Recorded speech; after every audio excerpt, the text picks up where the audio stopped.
Hi guys, so welcome to another episode of my vlog. So we're here at the Changi International Airport and so we are in Singapore. So I'll be here for the next 6 days and I'll take you around Singapore through pleasure and work. So mag-work tayo on the next few days but also enjoy Singapore for this time. Okay? See you!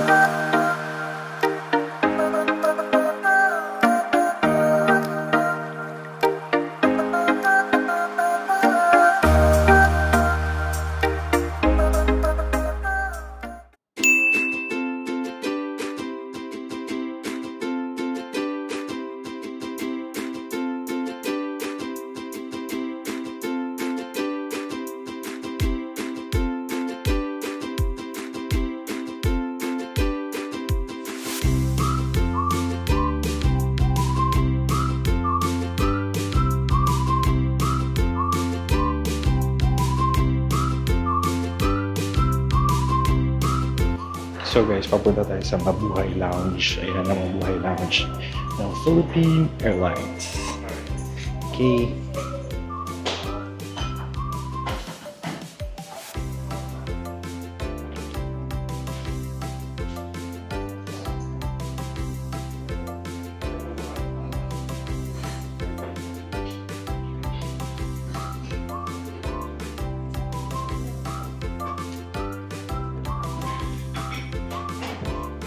So guys, we're here at the Mabuhay Lounge of Philippine Airlines and we're waiting for the check-in at 7:05. Sorry, boarding time pala, 7:05. Oh, fighting na. Yan na tao.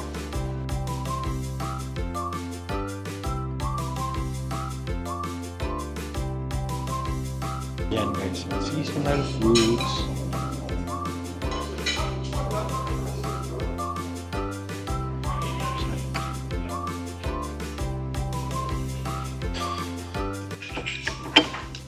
Masarap yung lugaw nila guys.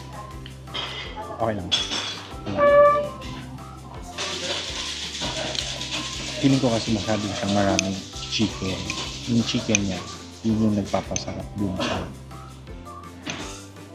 sa caldo. Kasi madami siya. And ang daming tao. As in like, ewan ko. Ngayon ko lang ito na-experience. Ayan pala yung bar. Yan yung bar. Where you can get free drinks. So, let's wait lang muna.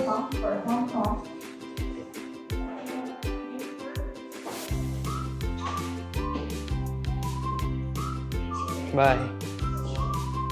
So guys, we're boarding already. I'm going to go to the gate na. Medyo ang daming tao dun sa mismong gate. Ay, actually sa Mabuhay Lounge. So, malaki nga siya pero ang dami din tao. So, sana mas malaki pa. Pero maganda naman yung service. I mean, the best siya sa lahat ng mga lounge na puntahan ko.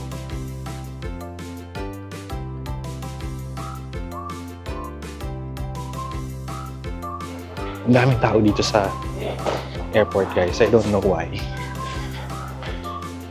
Maybe it's because it's Friday. Yeah, ang daming tao. Okay, I'll go to the gate first.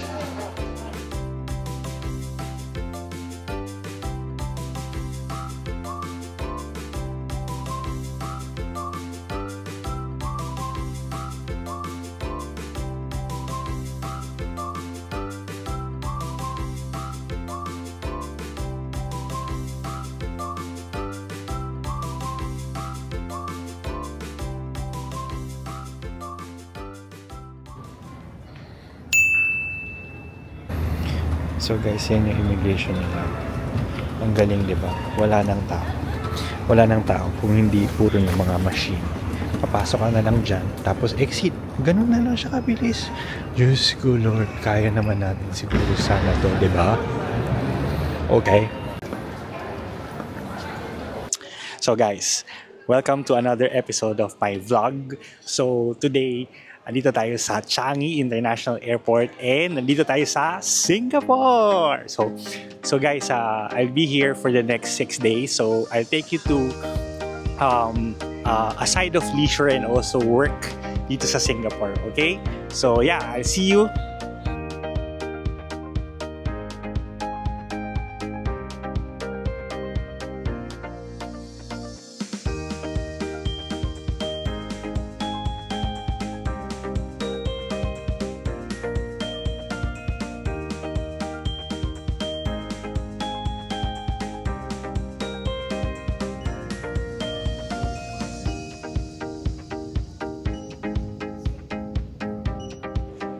So guys, dahil late dumating yung aming eroplano at mag-aalas 2 na at nagugutom na kami. Siyempre, ang pupuntahan ng unang-una ay 7-Eleven. So, bibili lang ako ng konting noodle. Mainitan yung tiyan ko kasi hindi pa ako makain ng noodle. Marami silang selection here. Yeah. Pwede kayo bumili ng mga egg sandwich, ganyan. Tapos merong mga pasta na pwede nyo bilhin. $3, $4. So, conversion is 45. 1 Singapore dollar is 45 pesos. So, mga 150. Yeah.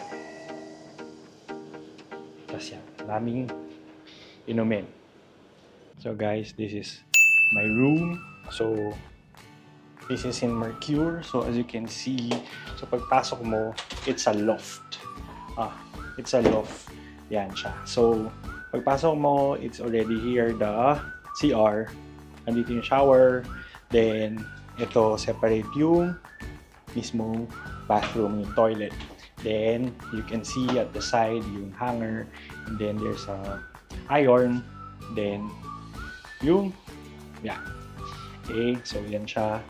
Then, merong sofa bed dito. Yan. And then, TV, and yung lagyan ng bag. Tapos meron diyang mga coffee. Yan. And then, yan, study table. And then, meron siyang second floor. So, yung second floor, yun siya. Yun yung kama. Okay? Nandyan yung kama. Paakit ka dyan. So, pag iihi ka, medyo struggle. Kasi kailangan mo pang bumaba dito in the middle of the night para mag-CR. Pero, medyo malaki siya. So, it's like loft nga siya. So, this is in Bugis, in the middle of Bugis, in Middle Road. No? So, yan. Katapat niya is the Bugis Mall. So, pag-akit mo, nandito yung bed. Yan. And then, merong TV. Tapos, yan yung bed. Okay? So, isa siyang loft, makikita ninyo. Yan, ganyan siya. Oo, di ba? Kakaiba. So, pinili ko to kasi maganda yung location niya. Nasa gitna siya ng Bugis, which is medyo hip na place here in Singapore.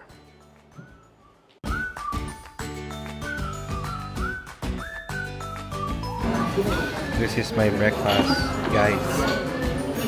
Bread, bacon, egg, croissant na sunog, and peanut butter.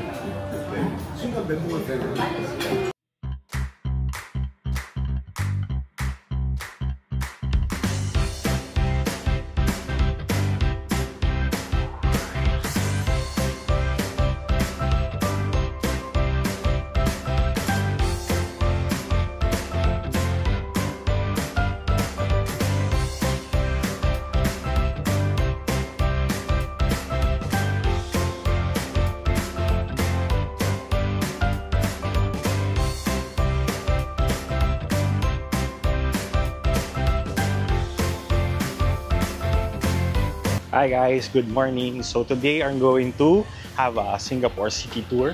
So nabook ko tong city tour na to sa Klook. So madali na pala mag-book sa Klook. So what you need to do is just go to the site nila, tapos you search for the attractions na available dun sa mismong Klook site. No? So part of that one is the Singapore City Tour. So para at least matapos ko na lahat ng mga famous landmarks doon.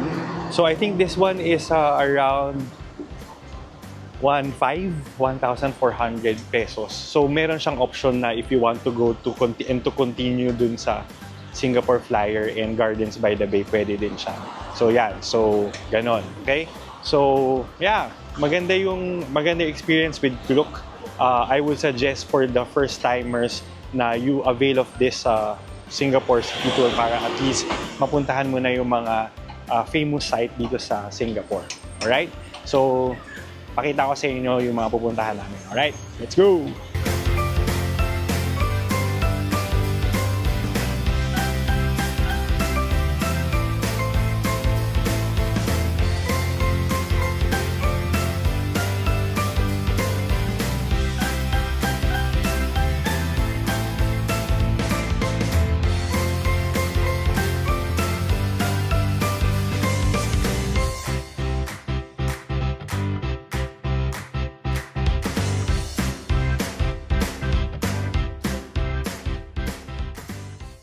So guys, welcome. So this is the marina. Ang tatawag nilang marina. So this is the Merlion Park wherein you can see charan, ang famous Marina Bay Sands. So sa baba niyan, actually, isa siyang mall. No? And then hotel yung tatlong areas na yan. Actually, meron ding mga offices dyan. Tapos yung taas is the sky deck. No, meron dyan yung swimming pool or yung infinity pool nila. No? So yan. Dyan. Medyo mahal yung hotel dyan. Anyway, dito, this one is the Merlion. The Merlion represents, and this is an iconic for the Singaporeans. No, it is half lion and also half nalaglag.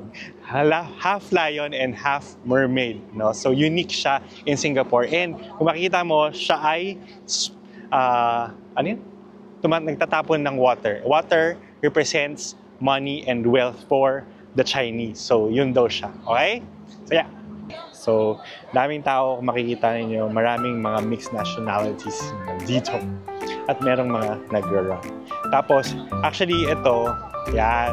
Yung mga yan, mga buildings yan na kanilang capital, or sorry, hindi pala capital, kanilang mga companies. Yan. So, guys, madami ditong uhaw. Uhaw sa tubig. Hindi ko alam bakit sila nakanganga. Nakanganga sila sa lahat ng photo. So, gusto nilang kumuha ng water sa Merlion. As for me, nauuhaw na ako ng tubig talaga. Tsaka mainit. Medyo mainit, guys. So, kailangan dapat ano ka dito. Foolproof. Medyo maganda yung coverage ng makeup. Ganon. Okay. Gando. So guys, done na siya.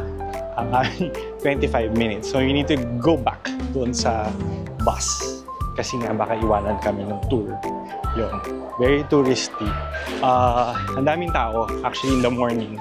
Kung pupunta kayo dito, mas maganda siguro mga super early morning para hindi kayo kasabayan ng mga tourist. Ganyan. Saka, kung mag-run na lang kayo, gawin nyo na lang mag-run. Ayun. Tapos, meron na rin kayo cardio. So guys, ito na. Tinatry ko yun. So guys, dito tayo sa may Marina Bay. So, kung makikita ninyo, nasa likuran ko yung durian. Yung durian, yun yung Esplanade. The Esplanade is the theaters nila na nandito. Then, if you move here, galit talaga ng camera ko. Yan, nandito yung, sa likod nito yung Merlion. And then here, street na siya. Daan na siya. Ayoko nang daan kasi baka makagip tayo dyan. Okay? Let's go!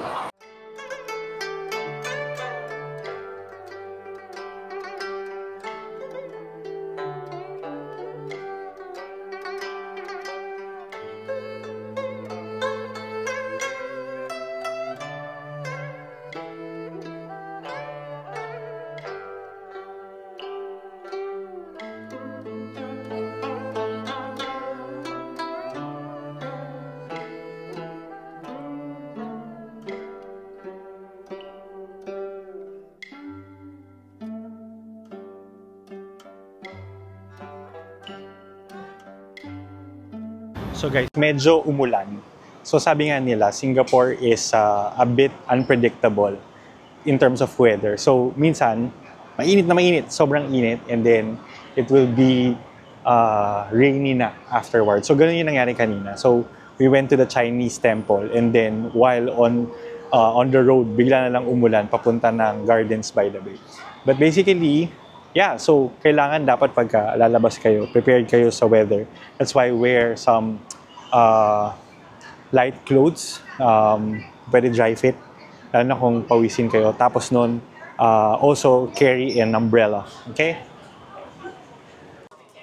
So we're here at the souvenir center. Kung makikita ninyo, apart from the souvenirs, kasama ang Irvin's na fish king, yung salted egg one. And madami sila ditong mga souvenirs na. So apart from the Merlion and the ref magnets, meron silang mga ganyan na food. The Irvin's is actually came from Singapore. Okay? So yun. So guys, sabi nila, diba, ito nga, itong Singapore is the Merlion.